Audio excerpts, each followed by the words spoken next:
Hello friends, welcome my YouTube channel. तो दोस्तों, आज के इस वीडियो में हम हाल ही में भारत के 4 राज्यों और एक केंद्र शासित प्रदेश में हुए विधानसभा चुनाव के बारे में देखेंगे। इसी के साथ कुछ अन्य करंट अफेयर्स के क्वेश्चन भी देखेंगे जो आपके आने वाले एग्जाम के लिए हेल्पफुल होंगे। तो इसलिए आप वीडियो को बिना स्किप के पूरे एंड तक देखते रहिए। तो चलिए आज का वीडियो शुरू करते हैं। तो यहाँ पर आज का पहला क्वेश्चन है, पश्चिम बंगाल की लगातार तीसरी बार मुख्यमंत्री कौन बनेंगी। तो देखिए, आप सभी जानते हैं कि पश्चिम बंगाल में लगातार तीसरी बार मुख्यमंत्री बनेंगी ममता बनर्जी। तो इसका आंसर ऑप्शन ए हो जाएगा। ममता बनर्जी की पार्टी टीएमसी लगातार तीसरी बार यहाँ पर सत्ता में आई है। तो पश्चिम बंगाल की तीसरी बार मुख्यमंत्री बनेंगी ममता बनर्जी। देखिए, बात करें पश्चिम बंगाल की, तो 2021 में अभी यहाँ पर जो विधानसभा चुनाव हुए हैं 292 सीटों पर हुए हैं, जबकि कुल विधानसभा सीटों की संख्या 294 है। अभी 2 सीटों पर कोरोना वायरस के कारण विधानसभा चुनाव नहीं कराए गए। देखिए, टीएमसी पार्टी को, यानी कि तृणमूल कांग्रेस पार्टी को, जो कि ममता बनर्जी की है, तो इस पार्टी ने 213 सीटें जीती, जबकि बीजेपी पार्टी ने 77 सीटें जीती और अन्य पार्टियों ने 2 सीटें जीती। तो याद रखना है। चलिए नेक्स्ट क्वेश्चन है, 2021 में तमिलनाडु के नए मुख्यमंत्री कौन बनेंगे। तो देखिए, तमिलनाडु राज्य में डीएमके पार्टी की नई सरकार आई है। तो यहाँ पर तमिलनाडु के नए मुख्यमंत्री बनेंगे एमके स्टालिन। तो इसका आंसर ऑप्शन बी हो जाएगा। एमके स्टालिन तमिलनाडु के नए मुख्यमंत्री बनेंगे। देखिए, ये 7 मई 2021 को शपथ लेंगे। तो याद रखना है। देखिए, तमिलनाडु राज्य में 2021 में यहाँ पर जो विधानसभा चुनाव हुए हैं तो 234 सीटों पर हुए हैं, जिसमें कि डीएमके पार्टी ने विजय प्राप्त की, यानी कि डीएमके द्रविड़ मुनेत्र काजगम पार्टी को 157 सीटें मिली, जबकि एआईएडीएमके पार्टी को 75 सीटें मिली। तो तमिलनाडु राज्य में नई सरकार बनी है डीएमके पार्टी की। इससे पहले एआईएडीएमके पार्टी की सरकार थी। तो याद रखना है। बात करें केरल की, तो देखिए, केरल राज्य में 140 सीटों पर विधानसभा चुनाव कराए गए, जो कि यहाँ पर कुल विधानसभा सीटों की संख्या है। देखिए, केरल में दोबारा से एलडीएफ पार्टी की सरकार बनी है, यानी कि लेफ्ट डेमोक्रेटिक फ्रंट पार्टी की सरकार बनी है, जिसने 97 सीटें प्राप्त की हैं। इसके अलावा यूडीएफ पार्टी को 41 सीटें मिली और अदर्स पार्टियों को 2 सीटें मिली। तो केरल राज्य में किसकी सरकार बनी है? दोबारा से एलडीएफ पार्टी की सरकार बनी है। देखिए, केरल के वर्तमान मुख्यमंत्री कौन है? तो पिनाराई विजयन है, जिनकी पार्टी है एलडीएफ। यहाँ पर एलडीएफ की दोबारा से सरकार बनी है, याद रखना है। आगे बात करें असम की, तो देखिए, असम राज्य में 126 विधानसभा सीटों पर चुनाव हुए, यानी कि असम राज्य की विधानसभा सीटों की संख्या 126 है, जिसमें बीजेपी नीत राजग, यानी कि राष्ट्रीय जनतांत्रिक महागठबंधन को 75 सीटें प्राप्त हुई। यानी कि जो बीजेपी पार्टी का महागठबंधन था तो उसे सबसे ज़्यादा 75 सीटें मिली, जबकि कांग्रेस नीत महागठबंधन को 50 सीटें मिली। इसके अलावा अन्य को 1 सीट मिली। तो देखिए, असम राज्य में दोबारा से बीजेपी वाली महागठबंधन की सरकार बनेगी। यहाँ पर असम के वर्तमान में मुख्यमंत्री कौन है? आप सभी जानते हैं, तो सर्बानंद सोनोवाल हैं। तो सर्बानंद सोनोवाल ही असम के मुख्यमंत्री दोबारा से बन सकते हैं, क्योंकि यहाँ दोबारा से बीजेपी गठबंधन वाली सरकार बनी है। चलिए आगे बात करें पुद्दुचेरी। तो देखिए, आप सभी जानते हैं पुद्दुचेरी एक भारत का केंद्र शासित प्रदेश है, जहाँ पर 30 सीटों पर विधानसभा चुनाव कराए गए, जिसमें एआईएनआरसी पार्टी ने 10 सीटें जीती, बीजेपी ने 6 सीटें जीती। तो यहाँ पर इन दोनों पार्टियों का गठबंधन था। तो यहाँ पर अब नई सरकार बीजेपी गठबंधन वाली सरकार बनेगी। तो याद रखना है।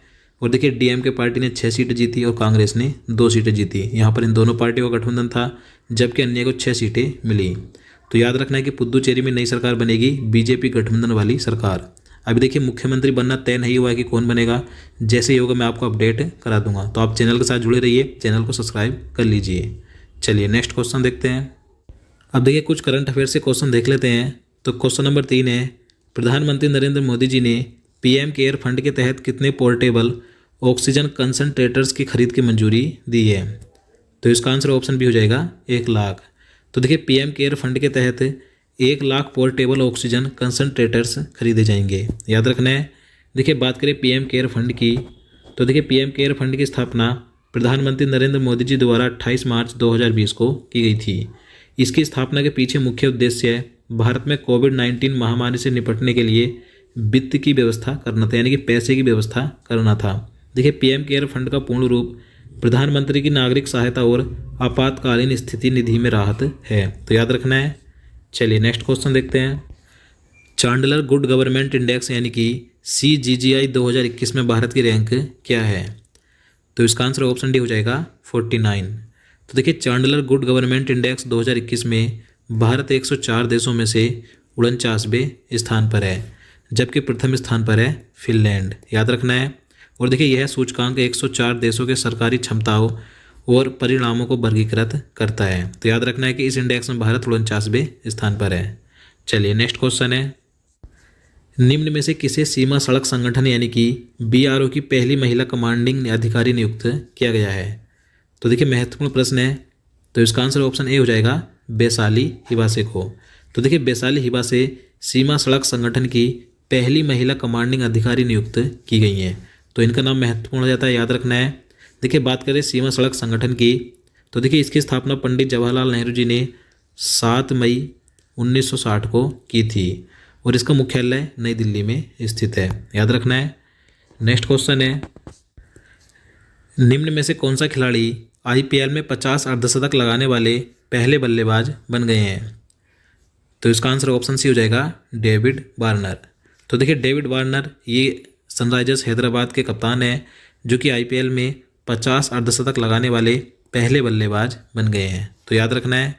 चलिए नेक्स्ट क्वेश्चन है, क्वेश्चन नंबर 7 है, भारतीय रिजर्व बैंक यानी कि RBI ने बैंकों के CEO एवं MD के कार्यकाल को कितने वर्ष तक सीमित करने की घोषणा की है? तो इसका आंसर ऑप्शन डी हो जाएगा, 15 वर्ष।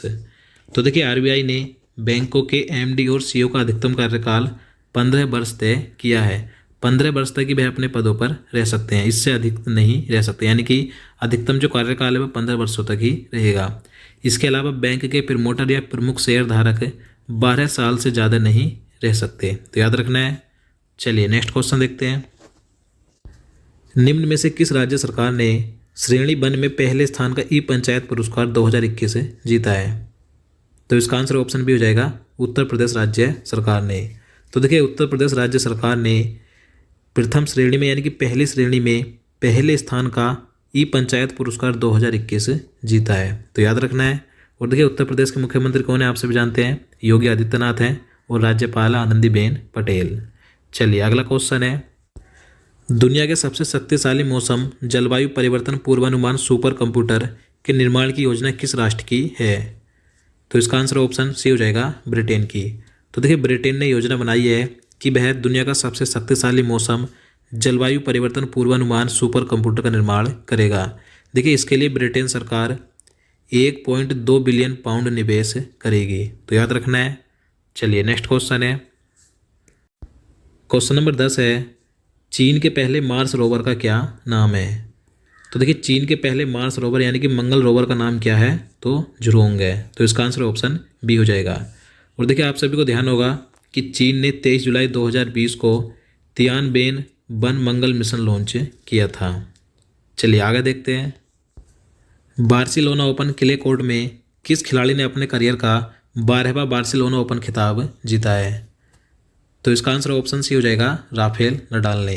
देखिए राफेल नडाल ये स्पेन देश के हैं। तो इन्होंने जो बार्सिलोना ओपन यहाँ पर टेनिस की प्रतियोगिता है, तो बार्सिलोना ओपन 2021 का खिताब राफेल नडाल ने जीता है और ये इनके करियर का 12वां बार्सिलोना ओपन खिताब है। अब देखिए इन्होंने किसे हराकर जीता है, तो इन्होंने हराया है ग्रीक के स्टीफानोस सिपास को। याद रखना है कि बार्सिलोना ओपन 2021 पुरुष एकल का खिताब जीता है राफेल नडाल ने। चलिए नेक्स्ट क्वेश्चन देखते हैं, किस राज्य में सरकार ने अप्रैल 2021 में कोरोना वॉरियर्स योजना शुरू की है? तो देखिए अप्रैल 2021 में कोरोना वॉरियर्स योजना शुरू की गई है मध्य प्रदेश राज्य में। तो इसका आंसर ऑप्शन ए हो जाएगा। देखिए इस योजना के तहत कोरोना ड्यूटी के दौरान मरे स्वास्थ्य कर्मचारियों के परिवार के सदस्यों की जिम्मेदारी सरकार लेगी और उनके परिवारों को सरकार 50 लाख रुपए का मानदेय भी देगी। तो याद रखना है कि कोरोना वॉरियर्स योजना किस राज्य ने शुरू की है? मध्य प्रदेश राज्य ने। मध्य प्रदेश के मुख्यमंत्री कौन है? तो शिवराज सिंह चौहान है। तो दोस्तों आज के लिए इतना ही।